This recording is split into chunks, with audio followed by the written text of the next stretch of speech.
the administration filed an appeal this morning with the Ninth Circuit. I would note the administration won an identical case in the Ninth Circuit just a few months ago with respect to the federalizing of the California National Guard. Under Title 10 of the U.S. Code, the president has plenary authority. Stephen? Stephen? Hey, Stephen, can you hear me?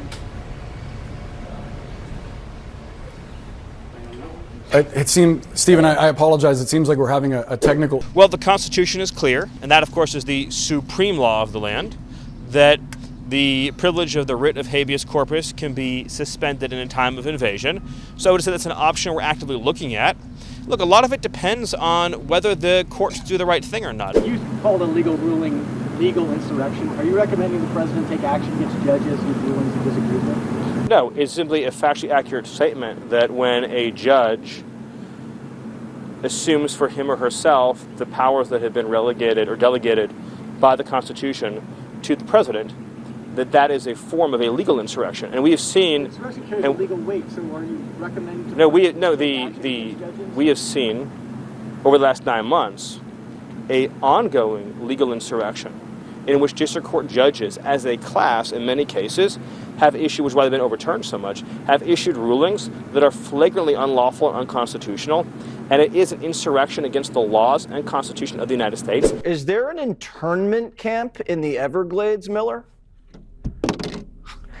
There is an ICE facility that provides a far superior level of housing and accommodation than is available to millions of Americans who are living in Section 8 housing and other low-income areas of our own blighted cities, like Baltimore, like Detroit, like Chicago. How many Americans are living in abominable conditions compared to the pristine conditions of our ICE facilities and our Border Patrol facilities? Look, at every turn, illegal aliens have always been treated better than Americans. The difference is, in this administration, they're getting a ticket out of America so that we can take care of our own people. Under President Trump's leadership, we are looking to set a goal of a minimum of 3,000 arrests for ICE every day, and President Trump is going to keep pushing to get that number up higher each and every single day so we can get all of the Biden illegals that were flooded into our country for 4 years out of our country. And we can't take the risk of letting these Biden illegals roam around freely so that the next American daughter can get raped, the next American kid can get murdered, the next American family can get splintered and torn apart by people that came into this country unchecked, uncontrolled, unvetted, uninvited by the American people. But look, at the end of the day, what this really comes down to is this, Jesse. Who lives in your country determines what your country is, right? Haiti doesn't work as a country. Like, it just doesn't. People have tried forever. People have spent billions of dollars trying to make Haiti work as a project. Haiti doesn't work. If you take Haiti and you move it to America, it's not going to work here. Somalia doesn't work as a country, has never worked as a country. You take Somalia out of Somalia, you put it here, it's not going to work any better. It's not about how you feel about an individual immigrant.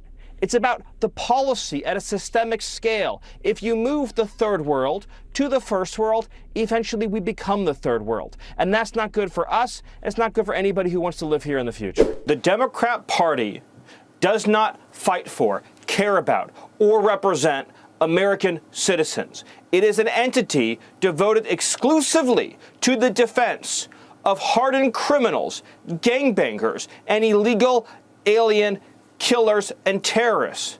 The Democrat Party is not a political party. It is a domestic extremist organization. I see the guns and badges in this room. You are unleashed. The handcuffs that you're carrying, they're not on you anymore. They're on the criminals. And whatever you need to get it done, we're going to get it done. Nobody voted to turn Los Angeles, what was once one of the crown jewel cities of Americans, into a third world failed city. Nobody voted for the crime. You know, every day ICE is out there in Los Angeles deporting MS-13 gang members, 18th Street gang members, Sinaloa cartel gang members, Sureños gang members. You are talking about some of the most violent, sadistic, vicious, heinous people on the face of the earth. Who voted to put them here? Who voted to destroy our public education system, our public healthcare system, our hospital system? Nobody voted for it. You know what they did do? They voted for Donald Trump to clean it up, and by God, he is cleaning it up every day. This is the United States of America, and all that bullshit is done. It's over. It's finished. You know, the gangbangers that you deal with, they think that they're ruthless. They have no idea how ruthless we are. They think they're tough. They have no idea how tough we are. They think that they're hardcore. We are so much more hardcore than they are. And we have the entire weight of the United States government behind us. What do they have? They have nothing behind them. So we are going to win.